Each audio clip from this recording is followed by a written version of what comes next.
Tiga. Oke, Assalamualaikum warahmatullahi wabarakatuh. Di sini kita terdiri dari nama mahasiswa Pandu Arinata dengan NIM 22040101084 dan Salahuddin Alyaubi dengan NIM 22040101220 akan mempresentasikan UAS Rekayasa Perangkat Lunak dengan Bu dosen Ibu Jian Ramadona Asaluti Eskom Mkom.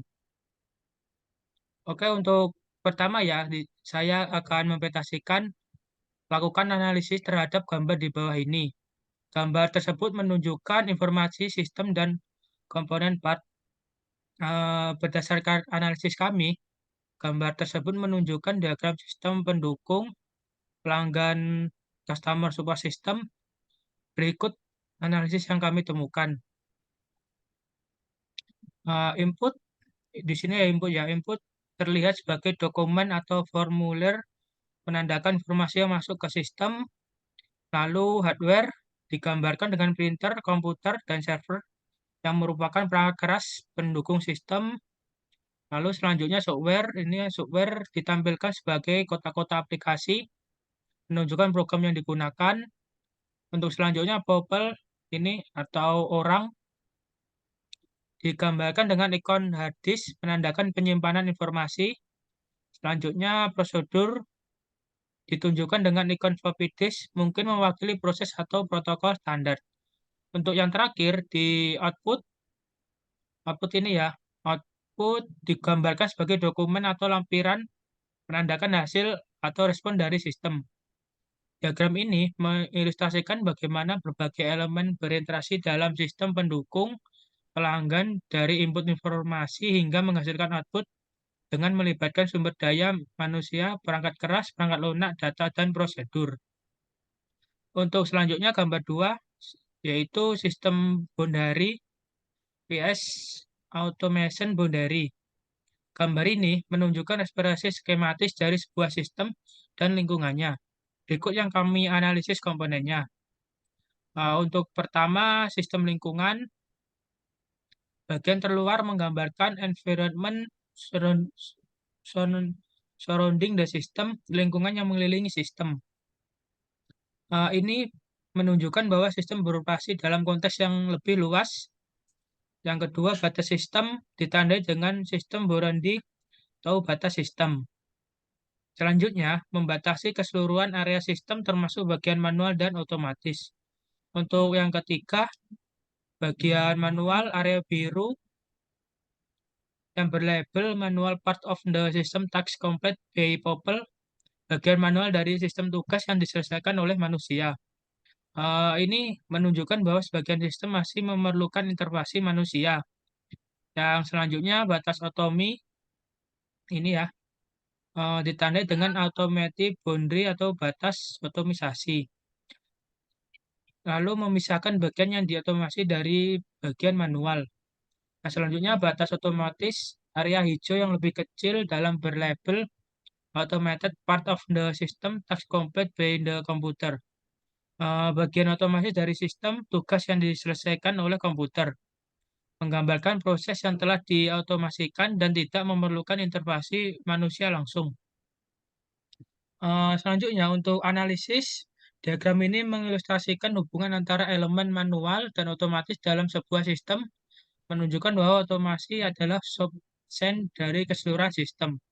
Menyoroti bahwa meski ada otomasi, masih ada peran penting untuk intervensi manusia dalam sistem. Dan yang terakhir, memberikan gambaran visual tentang sejauh mana otomasi telah ditetapkan dalam sistem. Jadi, diagram ini digunakan untuk memahami tingkat otomasi dalam suatu sistem dan area-area yang masih memerlukan keterlibatan manusia. Oke, untuk gambar 3 dan gambar 4 akan dipresentasikan oleh Salahuddin Alyaubi. Silakan, waktu dan tempat dipersilakan. Terima kasih Mas Pandu. Mohon izin untuk melanjutkan mempresentasikan ilustrasi dari gambar 3 dan 4. Untuk gambar 3, di sini ada flow diagram, di mana di situ ada menunjukkan starting activity, lalu ada transition arrow, lalu ada activity, ada decision juga untuk flow, di mana dia yes dan di mana dia no. Lalu lanjut another way to show decision, synchronization bar join, dan yang terakhir synchronization bar atau split. Nah, keterangan dari gambar diagram 3, gambar 3 yaitu activity diagram simbol adalah gambar ini menunjukkan diagram alur proses atau activity diagram dalam notasi UML, dalam kurung Unified Modeling Language. Berikut ini adalah hasil dari analisanya. Yang pertama, struktur diagram. Diagram bingkai dari Swinland bernama manager menandakan bahwa semua aktivitas ini dilakukan oleh manajer. Lalu selanjutnya terdapat alur proses dari atas ke bawah dengan berbagai percabangan. Yang kedua, ada elemen-elemen diagram. Di situ ada starting activity, yaitu titik awal proses, ditandai dengan lingkaran hitam. Lanjut, yaitu ada activity, review finansial, dan prepare report adalah aktivitas utama. Selanjutnya adalah synchronization bars. Di situ ada split dan join. Split menunjukkan proses berjalan secara paralel setelah review finansial. Yang selanjutnya itu join, menggabungkan kembali alur paralel sebelum decision activity. Lanjut, decision activity ditandai dengan diamond menunjukkan titik pengambilan keputusan. Transit arrow menunjukkan arah aliran proses. Lalu ada ending activity, titik akhir proses ditandai dengan lingkaran hitam dengan titik di tengah. Jadi yang membedakan start dan ending adalah lingkaran hitam polos untuk starting, untuk ending activity itu lingkaran hitam dengan titik di tengahnya. Yang ketiga ada alur proses. Proses dimulai dengan review finansial. Setelah itu ada dua alur paralel yang kemudian bergabung kembali. Selanjutnya ada decision point dengan dua kemungkinan dengan hasil no dan yes. Jika yes, proses akan berlanjut ke aktivitas lain. Lalu jika no, proses akan berakhir atau dikembalikan ke proses decision kembali. Keterangan tambahan, diagram ini memberikan penjelasan visual tentang elemen-elemen yang digunakan seperti activity, transition arrow, dan lain-lain. Kesimpulan, untuk kesimpulannya, diagram ini menggambarkan proses pengambilan keputusan oleh seorang manajer yang melibatkan review keuangan, lalu ada persiapan laporan, selanjutnya ada keputusan lanjutan berdasarkan hasil review, dan representasi visual yang efektif untuk memahami alur kinerja dan titik keputusan dalam proses manajemen. Lanjut. Oke, ini adalah gambar 4 activity diagram model workflow. Situ ada 4 kolom, di mana kolomnya ada kolom customer, lalu ada kolom salesperson, lalu ada technical expert dan sistem yang menunjukkan alur dari customer sampai kepada sistem. Lanjut, gambar ini keterangannya dari activity diagram tersebut adalah diagram tersebut menunjukkan alur proses atau activity diagram yang menggambarkan interaksi antara customer, salesperson, technical expert, dan sistem dalam proses penawaran dan pemesanan. Analisanya adalah sebagai berikut. Yang pertama, struktur diagram. Dibagi menjadi 4 swimlane, customer, salesperson, technical expert, dan sistem. Lalu selanjutnya menggambarkan alur proses dari atas ke bawah dengan beberapa decision point. Yang kedua, alur proses. Dimulai customer melakukan request quote.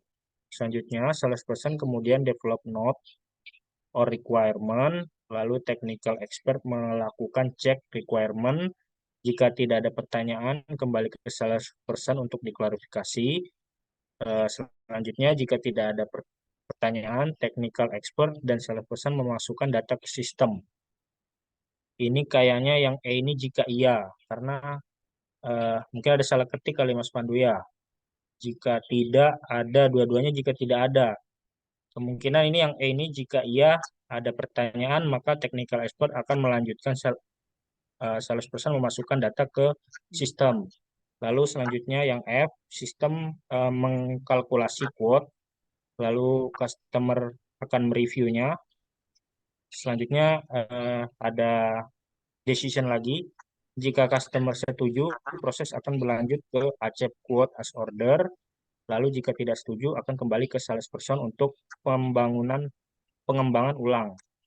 Yang ketiga ada decision point. Ada dua poin di decision point yaitu any question dan quote accepted.